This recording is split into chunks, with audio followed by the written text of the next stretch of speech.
Hello friends, आज हम trigonometry ratio of standard angle देखेंगे। तो इस साइड रहेगा ट्रिग्नोमेट्री फंक्शंस और इस साइड रहेगा एंगल। पहला लेते हैं साइन थीटा। साइन जीरो का वैल्यू होता है जीरो। जो ये वाला है वो रेडियन में दिया हुआ है। ये 0 डिग्री, इसका पाई/3 मतलब 30 डिग्री, पाई/4 मतलब 45 डिग्री, पाई/3 मतलब 60 डिग्री, पाई/2 मतलब 90 डिग्री, पाई मतलब 180 डिग्री, 3 पाई/2 मीन्स 270 डिग्री और 2 पाई मतलब 180 डिग्री। तो साइन थीटा, जो साइन थीटा है वो जीरो में होता है, साइन 0 डिग्री में जीरो होता है। और साइन 30 डिग्री या पाई/3 में, साइन 30 डिग्री या पाई/3 में 1/2 होता है। और साइन पाई/4 या साइन 45 में होता है 1/√2। और साइन 60 डिग्री में √3/2। और साइन 90 की वैल्यू होता है 1। और जो साइन 180 डिग्री जीरो होता है। साइन 3 पाई/2 मतलब साइन 270 डिग्री ये होता है -1। और साइन 2 पाई मतलब साइन 360 डिग्री ये होता है 0। अब दूसरा देखते हैं कॉस थीटा। कॉस थीटा है वो इसके जस्ट उल्टा होता है। जो साइन 0 में 0 है तो यहाँ साइन 0 में 1, कॉस 0 में 1 हो जाता है। और ये जो साइन 90 में होता है वो कॉस 0 में होता है। साइन 60 में जो होता है वो कॉस 30 में होता है, मतलब कॉस पाई/6 में हो जाएगा √3/2। और कॉस पाई/4 दोनों का सेम रहता है 1/√2। उसके बाद कॉस पाई/3 मतलब 60, तो उसका हो जाएगा 1/2। और कॉस 90 का होता है 0। और कॉस 180 डिग्री होता है -1। Cos 270 degree 0। और कॉस 2 पाई 1 होता है। अब देखते हैं टेन थीटा। थर्ड है टेन थीटा। टेन 0 की वैल्यू होता है 0। और टेन 30 1/√3। टेन 45 1 होता है। और टेन 60 डिग्री क्या होता है √3। यहाँ पर टेन 90 होता है अनडिफाइंड। अनडिफाइंड को इस तरह लिखते हैं, टेन 90 अनडिफाइंड, अपरिभाषित। और टेन 180 डिग्री होता है 0। टेन 270 डिग्री ये भी होता है अनडिफाइंड। और टेन 2 पाई मतलब 360 डिग्री होता है 0। अब देखते हैं साइन का उल्टा होता है कोसेक। Cosec theta. तो जो वैल्यू होगा वो भी उल्टा हो जाएगा। मतलब यहाँ पर 0/1 है, 0/1 है, तो यहाँ पर हो जाएगा 1/0। ये हो जाएगा अनडिफाइंड। यहाँ पर 1/2 है तो कॉसेक क्या हो जाएगा 2। यहाँ पर 1/√2 है तो ये हो जाएगा √2। यहाँ पर है √3/2 तो कोसेक में हो जाएगा 2/√3। यहाँ 1 है तो यहाँ भी 1 रहेगा, क्योंकि 1/1 को उल्टा करेंगे तो 1 ही आएगा। यहाँ पर 0 है तो यहाँ पर अनडिफाइंड आ जाएगा। यहाँ पर -1 है तो यहाँ भी -1 ही रहेगा। और यहाँ पर 0 है तो 0 का भी क्या आ जाएगा अनडिफाइंड, अपरिभाषित। वैसे ही सेक थीटा। सेक थीटा है वो कॉस का उल्टा, 1/1 का उल्टा 1 होता है। और इसका हो जाएगा 2/√3। ये हो जाएगा √2 और ये हो जाएगा 2। 0/1 का उल्टा हो जाएगा अनडिफाइंड, 1/0 मतलब अनडिफाइंड। और -1 का हो जाएगा -1। 0 का उल्टा अनडिफाइंड, 1 का उल्टा 1। अब देखते हैं 10 का उल्टा होता है कॉट। Cot theta. तो कॉट में हो जाएगा 10 का उल्टा 1/0 का हो जाएगा यहाँ पर अनडिफाइंड, और 30 डिग्री में हो जाएगा √3 π/4 मतलब 45 डिग्री में 1 ही रहेगा 1। π/3 मतलब 60 डिग्री में कॉट 60 डिग्री हो जाएगा 1/√3, और यहाँ पर 90 में ये 10 अनडिफाइंड है तो यहाँ पर हो जाएगा 0, और पाई में 10 पाई में है 0 तो यहाँ पर हो जाएगा अनडिफाइंड, और 10 270 डिग्री में अनडिफाइंड है तो कॉट 270 डिग्री में हो जाएगा 0, और 10 180 डिग्री में है अनडिफाइंड 0 तो कॉट 360 डिग्री में हो जाएगा अनडिफाइंड। ये है standard angle.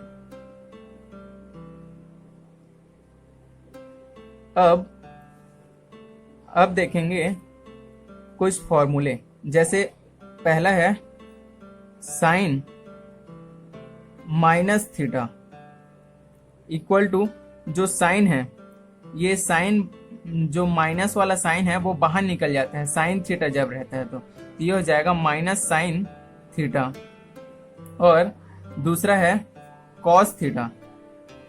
Cos minus theta में क्या होता है, जो माइनस साइन होता है वो खत्म हो जाता है, यहाँ पर हो जाएगा सिर्फ कॉस थीटा। अब देख लेते हैं थर्ड है tan माइनस थीटा, तो tan माइनस थीटा के लिए यहाँ पर हो जाएगा माइनस मतलब साइन माइनस थीटा और कॉस माइनस थीटा। तो अभी हम देखे थे साइन माइनस थीटा में माइनस साइन थीटा हो जाता है तो ये हो जाएगा माइनस साइन थीटा, और यहाँ प्लस में कॉस थीटा हो जाएगा तो ओवरऑल क्या आ जाएगा माइनस tan थीटा। वैसे ही फोर्थ है कोसेक माइनस थीटा, तो यहाँ भी हो जाएगा माइनस कोसेक थीटा, और फिफ्थ है सेक माइनस थीटा, यहाँ पर हो जाएगा कॉस का उल्टा है इसलिए यहाँ भी पॉजिटिव ही रहेगा सेक थीटा। अब देख लेते हैं छठा cot minus theta. Cot minus theta में क्या हो जाएगा, कॉस ऊपर रहेगा और साइन नीचे रहेगा, लेकिन साइन तो वही रहेगा माइनस ही रहेगा माइनस कॉट थीटा। अब हम domain and range of trigonometric functions देखेंगे। डोमेन होता है प्रांत और रेंज होता है परिसर। डोमेन और रेंज देखेंगे फंक्शंस का। तो सबसे पहला है साइन थीटा। साइन थीटा का डोमेन, तो डोमेन क्या चीज होता है पहले वो समझते हैं। डोमेन अगर थीटा के जगह हम थीटा के जगह हम वैल्यू रखते जाएं तो उसे डोमेन कहते हैं, और जो हमें वैल्यू मिलता है डोमेन थीटा में जो वैल्यू डालते हैं उसे डोमेन कहते हैं, और जो वैल्यू डालने पर जो मिलता है हमें उसे रेंज कहते हैं। जैसे मान लेते हैं साइन 0 डिग्री, तो ये 0 डिग्री तो ये 0 है वो डोमेन होगा डोमेन। तो साइन 0 क्या होता है 0, तो 0 वो होगा रेंज, क्योंकि 0 हमें मिल रहा है। जैसे मान लेते हैं एक मिक्सी है, यहाँ पर एक मिक्सी है और मिक्सी में हम मिर्ची धनिया लहसुन प्याज आलू टमाटर सब डाल दिए, लेकिन यहाँ पर जो मिलेगा वो एक पेस्ट मिलेगा, पेस्ट इन सभी का मिला जुला पेस्ट मिलेगा। तो ये यहाँ पर जितने भी मटेरियल डाले होंगे वो कहलाएगा डोमेन, और यहाँ से जितना भी मटेरियल मिलेगा वो होगा रेंज। जैसे मान लेते हैं एक जूसर है जिससे जूस निकाला जाता है, इसमें हम केला सेव अंगूर सब डाल दिए और यहाँ से मिला हमें जूसर से रस या जूस, तो ये जूस जो होगा वो होगा डोमेन रेंज। और जो ये जूसर में डाले हैं जितना भी ये मटेरियल वो होगा डोमेन। तो वैसे ही देख लेते हैं जो साइन थीटा होता है, साइन थीटा में हम पूरा रियल वैल्यू डाल सकते हैं, लेकिन वो हमें -1 से 1 के बीच ही मिलेगा। इसे ग्राफ में हम देखेंगे और अच्छे से। और वैसे ही कॉस थीटा, वैसे ही कॉस थीटा में आर, मतलब ये आर मतलब रियल वैल्यू, रियल वैल्यू कुछ भी डाल सकते हैं लेकिन हमें -1 से 1 के बीच ही मिलेगा। और वैसे ही टेन थीटा, टेन थीटा में हम रियल वैल्यू तो मिला सकते हैं, रियल वैल्यू तो डाल सकते हैं, लेकिन ये छोड़कर जो ये है 2n+1 π/2 हमें नहीं डालना है, और जो रेंज मिलेगा वो हमें रियल वैल्यू ही मिलेगा। वैसे ही कॉट थीटा में पूरा रियल वैल्यू डाल सकते हैं लेकिन n पाई को छोड़कर, n पाई मतलब पाई का मल्टीपल, n पाई मतलब पाई का मल्टीपल छोड़कर हम रियल वैल्यू कुछ भी डाल सकते हैं और हमें रियल वैल्यू मिलेगा। वैसे ही सेक थीटा में रियल वैल्यू तो डाल सकते हैं लेकिन यहाँ पास माइनस है, 2n+1 π/2 का जितना भी मल्टीपल होगा उसे हम छोड़कर जितना भी रियल वैल्यू मिलेगा उसे हम डाल सकते हैं, और इसका जो रेंज होगा रियल वैल्यू रहेगा लेकिन -1 से 1 इंक्लूड नहीं रहेगा क्योंकि यहाँ पास माइनस है। वैसे ही sec theta, sorry cosec theta, पूरा रियल वैल्यू तो शामिल रहेगा लेकिन यहाँ पास माइनस है, n पाई का जितना भी मल्टीपल है उसको हम डोमेन में इंक्लूड नहीं करेंगे, यहाँ पास थीटा की जगह इंक्लूड नहीं करेंगे। और वैसे ही रेंज, रेंज जो हमें मिलेगा वो पूरा रियल वैल्यू रहेगा लेकिन -1 से 1 के बीच को छोड़कर। यहाँ छोटा ब्रैकेट है, छोटा ब्रैकेट है मतलब -1 और 1 शामिल नहीं रहेगा, ठीक है। अब देख लेते हैं कुछ इंपॉर्टेंट पॉइंट्स। जैसे क्वेश्चन में हमें बोलता है अगर मैक्सिमम और मिनिमम वैल्यू फाइंड करो, तो कॉस और साइन थीटा का मैक्सिमम वैल्यू क्या होता है, +1 होता है, और साइन और कॉस थीटा का मिनिमम वैल्यू क्या होता है, -1 होते हैं। वैसे ही अगर हम मॉड साइन थीटा देखेंगे ये क्या होगा, -1 से 1 के बीच ये भी होगा, और साइन स्क्वायर थीटा होगा +1, ठीक। वैसे ही कॉस थीटा में सेम, जो मॉड कॉस थीटा लेंगे वो होगा -1 से +1 के बीच, और कॉस स्क्वायर थीटा होगा 1 < 1। अब हम ट्रिग्नोमेट्रिक फंक्शंस ग्राफ देखेंगे। तो पहला है y = sin थीटा। तो पहले इसके लिए हम जो बचपन में ग्राफ बनाया करते थे छोटे कक्षा में वो करते हैं। तो यहाँ पास थीटा ले लेते हैं, यहाँ पास y ले लेते हैं। तो अगर थीटा = 0 डिग्री रखेंगे तो साइन 0 होता है, अभी अभी पढ़े थे 0। और अगर हम π/6 ले लेते हैं मतलब साइन 30 डिग्री ले लेते हैं तो साइन 30 डिग्री होता है 1/2, और π/4 होता है 1/√2, और π/3 मतलब 60 डिग्री होता है √3/2, और π/2 90 डिग्री होता है 1। अगर इसको माइनस लेंगे तो यहाँ पास माइनस हो जाएगा क्योंकि थोड़ी देर पहले पढ़े थे साइन -θ = होता है -sin थीटा। तो अब ग्राफ बनाते हैं। y = sin थीटा, तो ये हो गया y और ये हो गया थीटा। तो 0, जब थीटा 0 है तो यहाँ पर 0 होगा, ये थीटा है और ये y है, ठीक है।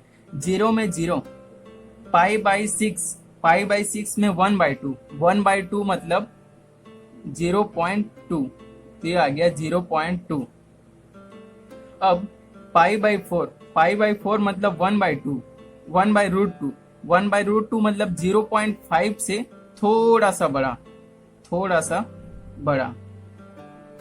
और π/3 मतलब √3/2 मतलब 1/√2 से भी थोड़ा सा बड़ा, ये हो जाएगा थोड़ा सा बड़ा, ये आ गया 1π/3।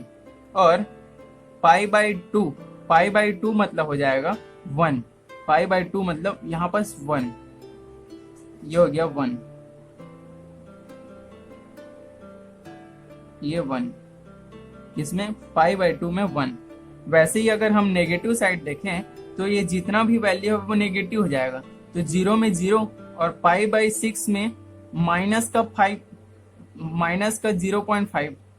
वैसे ही π/4 में हल्का सा बड़ा, -1/√2, π/3 में उससे भी थोड़ा सा बड़ा, और π/2 में 1 हो जाएगा, ये हो गया 1 -1।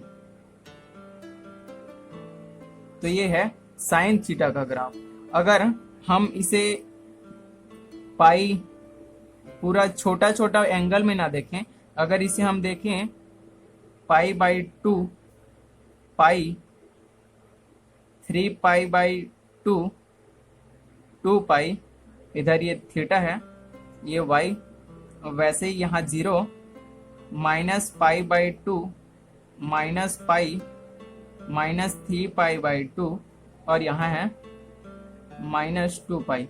अगर इसमें देखें तो जो अभी थोड़ी देर वैल्यू देखे थे, साइन 0 में 0 होता है, π/2 में 1 होता है, यहाँ 1, यहाँ -1, π/2 में 1 होता है, पाई में 0 होता है, 3π/2 में अभी देखे थे -1 होता है, और 2π में 1 होता है। जो वैल्यू देखे थे यहाँ पर देख लेते हैं बराबर, साइन 0 में 0, साइन π/2 में 1, साइन पाई में 0, 3π/2 में -1, और 2π में 0। तो ग्राफ बनाते हैं, साइन π/2 में 1 हो जाएगा, यहाँ ये 1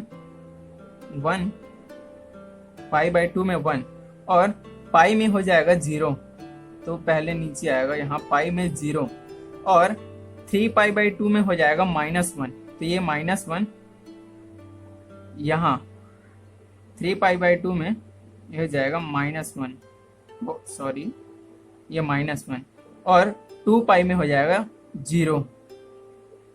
ये थोड़ा ग्राफ अच्छा नहीं बना है। और -π/2 अगर -90 लेंगे तो यहाँ पर साइन बस चेंज हो जाएगा, तो हो जाएगा नीचे हो जाएगा -1, ये हो जाएगा ये -1, और -π में हो जाएगा 0,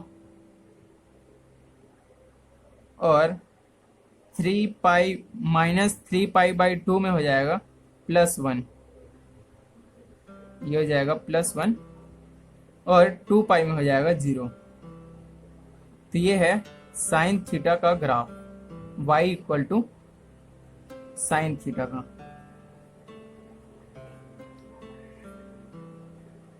अब हम y = cos थीटा का ग्राफ देखेंगे। ये ग्राफ भी वैसे ही बनेगा जैसे हम साइन थीटा का ग्राफ बनाए थे। यहाँ पर ग्राफ बनाने के लिए हमें रेंज और डोमेन आवश्यकता पड़ती है। तो अभी अभी देखे थे हम, cos थीटा का रेंज होता है, cos थीटा का रेंज जो होता है वो पूरा रियल नंबर होता है, और जो डोमेन मिलता है हमें -1 से 1 के बीच मिलता है।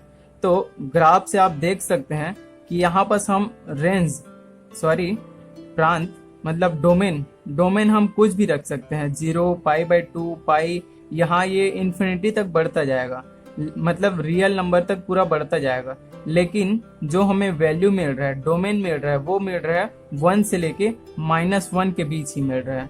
ये ग्राफ 1 से लेके -1 के बीच ही मिल रहा है, ये होता है रेंज, ये रेंज और ये डोमेन। वैसे ही पिछला ग्राफ हम साइन थीटा का देखे थे, यहाँ पर भी साइन थीटा का जो रेंज होता है -1 से 1, और जो डोमेन होता है वो पूरा रियल नंबर होता है। वैसे ही यहाँ पर आप देख सकते हैं जो रेंज है वो तो 1 से 1 के बीच ही है, -1 के, और जो डोमेन है वो पूरा रियल नंबर है। ये ग्राफ भी वैसे आगे बढ़ता जाएगा। अब देख लेते हैं थर्ड ग्राफ। तीसरा ग्राफ है y = tan थीटा का। तो y = tan थीटा का रेंज अभी अभी देखे थे, रेंज जो है वो पूरा रियल नंबर है, रेंज रियल नंबर। तो यहाँ पर देख सकते हैं आप, जो वैल्यू पुट करने पर रेंज 1, 2, 3 ऐसे आगे बढ़ता जा रहा है, मतलब पूरा रियल नंबर मिलेगा। वैसे ही यहाँ पर 0, -1, -2, -3, -4, वैसे ही इधर रियल नंबर मिलेगा। लेकिन जो हम डोमेन निकाले थे वो लिखे थे r -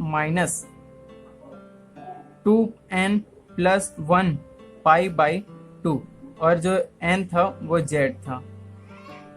तो 2n + 1 π/2 मतलब पहले n n इक्वल टू 0 रख के देखते हैं, तो 0 रखने पर आ जाएगा यहाँ पास पाई बाई 2। मतलब जो जो डोमेन है उसमें पाई बाई 2 इंक्लूड नहीं रहेगा, जो ये हो जाएगा r माइनस पाई बाई 2। तो जो डोमेन है उसमें पाई बाई 2 इंक्लूड नहीं रहेगा। तो आप देख सकते हैं यहाँ पास पाई बाई 2 को टच नहीं कर रहा है, वो टच करते करते टच नहीं कर रहा है, लेकिन इन्फिनिटी तक चले जा रहा है। यहाँ पास ये आगे बढ़ता जा रहा है, लेकिन यहाँ पर पाई बाई 2 को टच नहीं कर रहे हैं। वैसे ही अब देखेंगे y equal to cot theta. Cot theta का भी देखे थे, रेंज डोमेन n पाई और जो n था वो z था। तो n पाई मतलब n की जगह 1 रख के देखते हैं, तो ये हो गया r माइनस पाई, मतलब पाई इंक्लूड नहीं होना चाहिए उसके डोमेन में। तो आप देख सकते हैं पाई नहीं रख रहे हैं हम डोमेन में, ठीक है। वैसे ही यहाँ पास माइनस पाई नहीं रख रहे हैं, माइनस पाई यहाँ पास, ठीक है, आप देख सकते हैं। और जो इसका रेंज था वो भी रियल नंबर था, रियल नंबर। यहाँ पास पूरा -1 2 3 4 आगे इन्फिनिटी तक हमें मिलता जाएगा रियल नंबर। वैसे ही यहाँ पास -1 -2 -3 आगे इन्फिनिटी तक मिलता जाएगा। अब देख लेते हैं y equal to sec theta. y equal to sec theta का graph, y equal to sec theta, y equal to sec theta का ग्राफ कुछ इस प्रकार होता है। और इसका जो डोमेन होता है r minus 2n+1 pi by 2 और n z है, ठीक है, n बिलोंग्स टू z। तो यहाँ पर आप देख सकते हैं जो n की जगह अगर हम 0 रखेंगे तो ये हो जाएगा r माइनस पाई बाई 2, मतलब जो डोमेन है उसमें पाई बाई 2 इंक्लूड नहीं होना चाहिए। तो आप देख सकते हैं यहाँ पर हम पाई बाई 2 का वैल्यू नहीं रख रहे हैं, ये इन्फिनिटी तक बढ़ते जा रहा है लेकिन पाई बाई 2 को टच नहीं कर रहे हैं। वैसे ही यहाँ पर भी पाई बाई 2 को टच नहीं कर रहे हैं। और जो रेंज है वो रेंज क्या है, r माइनस स्मॉल ब्रैकेट -1 से 1 के बीच था, ठीक है। जो रेंज था r माइनस ये -1 से 1 के बीच है, मतलब जो रेंज है उसमें रियल नंबर तो रहेगा लेकिन -1 से 1 इंक्लूड नहीं रहेगा। जैसे आप देख सकते हैं 1 है, 1 इधर 1 से बीच वाला इधर वाला जो है वो इंक्लूड नहीं है, ये वाला इतना इंक्लूड नहीं है, ये हमें नहीं मिल रहा है इतना पार्ट्स, ठीक है। अब देख लेते हैं y equal to cosec theta. y equal to cosec theta का domain r minus n pi n belongs to z।